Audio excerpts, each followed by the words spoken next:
Okay, so my recording ended. I kind of was talking for a little bit. We didn't really get that far. Yeah, we have this vertical piece here that's just gonna go up. It's gonna get a lot of speed with the speed boost like we did the first time, and it's just gonna launch us really far in the air, really high, and then we're gonna of course land on a red piece. Now we can have this red piece right here, or we can place one up even higher. But we're gonna, do that. You would have to do that technique that I showed you guys. But you guys get the gist with that.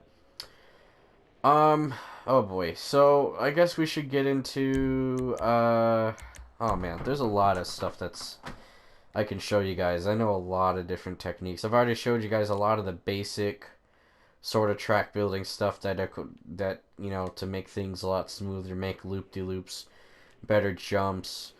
I guess we can get into the different track types. So we have the raised stunt track pieces. I like to use these as landing ramps when I build track pieces that go really high in the sky and then you fall for a very long period of time and kind of just plummet from the depths or this outer space.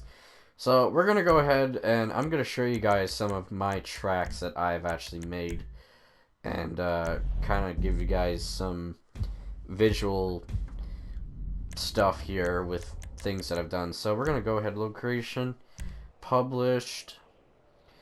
Let's see, Accelodrome, Airport, NASCAR. We're gonna want, I guess Big Snake could be a good example. So we're gonna load up Big Snake. This track is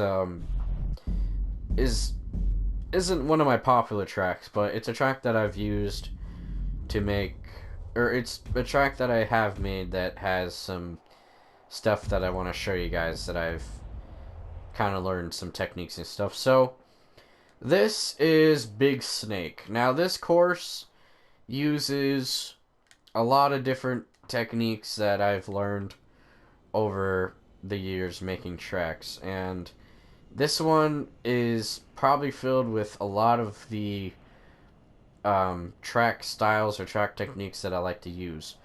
So first off, being the start gate in the sky. This is where the start gate is in the sky, and you drive off a jump, and then you just kind of land on the next track piece. So we're gonna go ahead and start the track, and I'm gonna show off some stuff we have here. So we boost off, and then we're falling, and then we land on these big yellow and black striped track pieces. Now these are the raised track pieces that I was telling you guys about that I use for landing ramps, from jumping off the sky. So this is a perfect example of that, and I think it works really well. These are just awesome for using, extra landing room. There's a lot of space. Up here is a tube launch. So we drive up in here.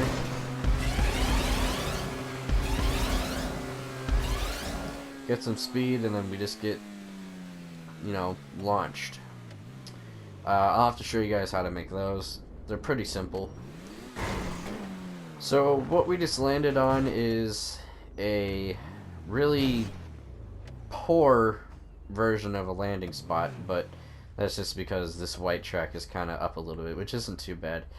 But basically I'll show you guys another technique of layering pieces over each other. It's kind of weird in this game, but it has to do with the advance option. If you guys really paid attention to how the advance option works and you kind of have a mindset of like understanding it, you kind of can probably already figure out what to do. So what I did is I placed this big red piece down, extended it, and then I took a white track piece in advanced settings and I lowered it on top of this red piece. And the reason I did it in the advanced setting is because the way the camera angles work in GTA's creation mode, it doesn't really get an accurate track piece setting. So you can end up with a bump like this, so it can be kind of awkward. This I measured off kind of wrong, so that's why it's a bump like that. But I'll show you guys how to do that. I mean, if you kind of already get the gist, you probably already know. But I'll show you guys I'll still show you guys anyway.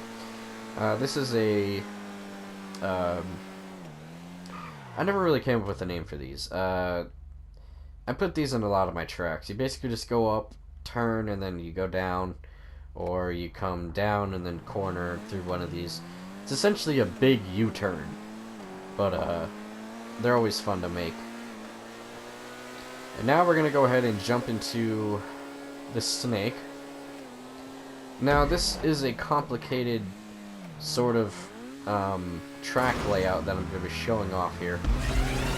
So basically, this entire tube system I made to be very advanced. So we have a loop-loop here.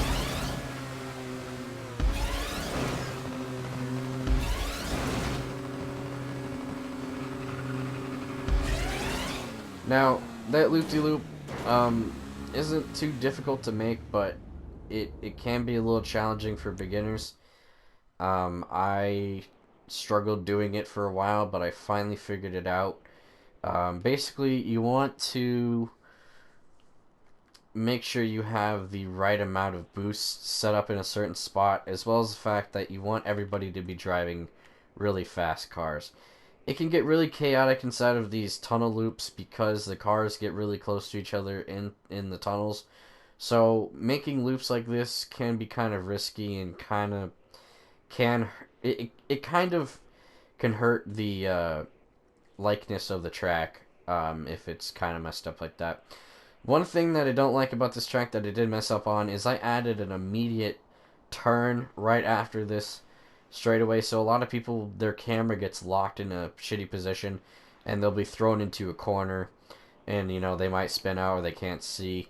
Um, so it's always best to have smoother transitions between different things instead of throwing a corner right after like a part where you can't really see that well, so that way you don't like crash.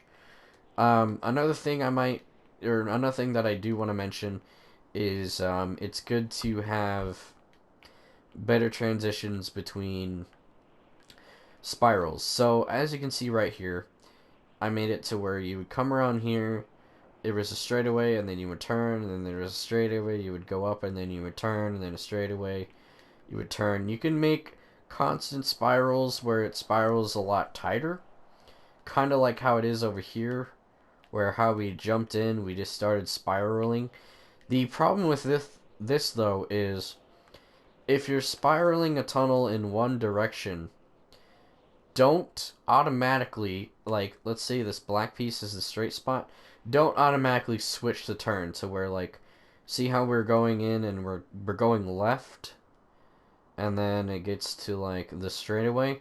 Well, let's say I put a right turn right after this straightaway piece. We don't want to do that. We don't want an immediate opposite turn because that throws off all the cars wall riding on the inside of the tubes, because people will wall ride on these tubes on the outside, and if they're on the outside and there's a corner here that goes to the right, it will throw them off and they'll hit the other end of the tube, so they'll fly off and smack into this side. So it's always good to make a smooth transition and to have straightaways after some corners. Um, I could probably show you guys an example of what I'm talking about, unless you guys can kind of figure that out, but you know, I'll just go ahead and show you guys. Let's go ahead and go to placements here. Go to props. Okay, so basically what you don't want to do with tunnels is don't have a corner. Okay, this is what you want to do, okay? Have a corner, and then have a corner like this, okay? Don't ever do this. What I'm about to show you guys right now. Okay, hold on. don't ever do this.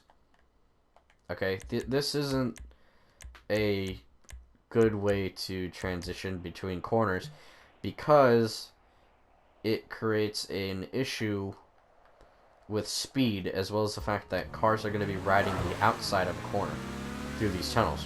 So, let me jump in here. Oops, I'm going to have to place a ramp. Okay, hold on. Sorry. I'm going to have to place a ramp to get in here. Or I can probably sneak in. No? Okay, I'm going to have to place a ramp here. Okay, props.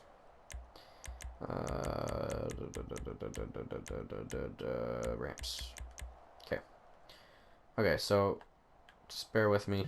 Place a ramp there. Okay. I got a little lazy. I'm just gonna place one there.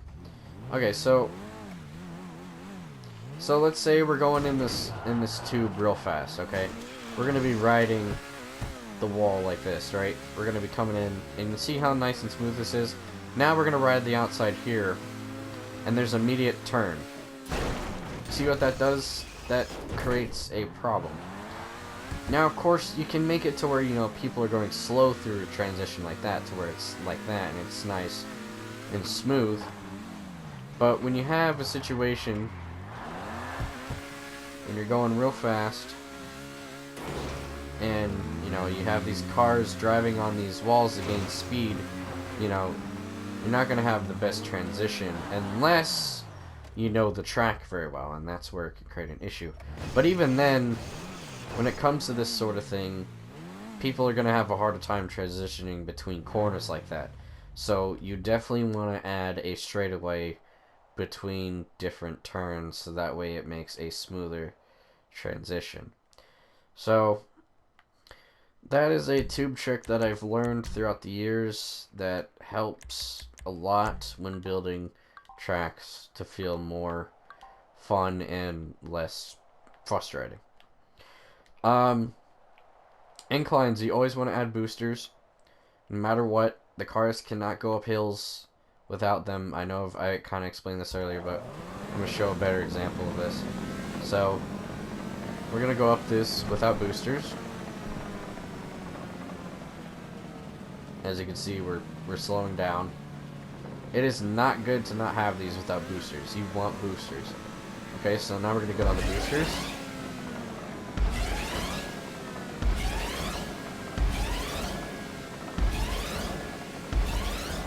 See, there, that's much better. Okay, now we have decoration pieces. Honestly, you can do whatever the hell you want when it comes to decorations. This is in demo mode, so this isn't moving, but don't worry about it. Okay. Now we should probably get on to checkpoints. So, now that I have these, you know, track already loaded up and we have checkpoints here, we're going to be talking about how to place checkpoints correctly. Now, when it comes to placing checkpoints, it can be kind of difficult. It can be kind of good, or, you know, I don't know. It's kind of confusing sometimes. But if you really know what you're doing, it won't be too difficult. So, checkpoints work better when you place them in certain spots that are okay, right, like this. Okay. So you see how we have this checkpoint right here, right? Now over here we don't have a checkpoint. If I were to place a checkpoint right here, your car would start off just sitting here at this sort of angle, and you could slide down and fall in the water. That could be really annoying. So never place checkpoints on surfaces that aren't flat. You can place checkpoints on downhill. So like if you had a checkpoint here and you started going down the hill like there, you know, that's fine. You could do that. That's okay. Another thing I should note or mention is don't place a checkpoint on an incline, as in don't place a checkpoint like right here on this green boost pad, because I know you can. If you were to place one there, your car would not hit the boost pad. Also, if there was no boost pad there, your car would not start off very well. Your car would just get stuck. So never place checkpoints on inclines. It's also a bad idea to place checkpoints at the end of a launch. This one is okay because this one's at the bottom of the ramp, or at least at a spot where you can get enough speed. And also, this ramp doesn't come off very far from this spot, so you will always make this landing. To where if you placed a checkpoint right here and try driving off, you'd probably fall off, hit the edge of this, and fall. Or it just, you want to get any speed at all or anything. Or you might spawn in a bad spot where cars would smack you. You don't want to do that. You want to put cars respawn spots in a nice spot where you have enough speed to make a jump or something, and always place the checkpoints in front, or no, behind the boost pad. So if I fell off the track up here, you know, this big green and white thing, if I fell off and I had to respawn at checkpoint 18, this is a perfect spot. I respawn right here, and then I take off and go back up the ramp. So always place checkpoints behind boost spots where there's going to be boost spots. This counts for ramps as well if like you're going to hit a jump. Let's see. So like right here we got a loop-de-loop, okay? We got this checkpoint right here. Okay, this checkpoint is in a perfect spot. You got these boost pads here, so as soon as your car spawns, you go and then you go, and you go through the speed boost and you get through. It's also a good idea to place checkpoints right after a stunt, so that way, you know, as soon as you get through it, you can easily get around and have no problem. I didn't place one here because I forgot, or I didn't place one in a good spot, but I did place one after that loop-de-loop, and then, you know, you hit the checkpoint there, and then you continue onward. Also be careful not to place checkpoints too close to each other. It can cause an issue where if you had a checkpoint underneath this checkpoint right here and you accidentally clicked X to place one, you might grab the checkpoint under here. So it might create an issue. One thing I do want to mention is when you are placing checkpoints, switch your checkpoint setting to the circle mode. To do that, I'm going to show you how to do that actually real quick. So we're going to go ahead and go to placement, checkpoint. Okay, so we have a normal checkpoint right here. Now, this is just a normal checkpoint. Okay, and then we're going to switch the style. This is circle, okay? The circle checkpoints are easier to grab, and it's better just to place them because they're easier to see, as well as the fact that when you're inside the tubes, they are a lot easier to grab and a lot easier to place. So, it's always good to have the circle checkpoints out regardless of it, you know, any situation, because they're just easier to see. And this is what the checkpoints do look like. They look like these big circles with arrows when you are actually racing. I know this is in the test mode, but yeah, guys. So that's basically it. I'm not really sure what else to show off. This is basically everything I know about stunt track building. Honestly, this is probably the best example of a track I can show you that I've built that has every sort of technique that I showed you in the first part of the video. You know, adding decorative walls so that way your cars, you know, people or other drivers are going. Here's a smooth transition piece right here. This was easily done just using the advanced setting. I kind of just lowered the track piece. You know, we come around here and then we drive off.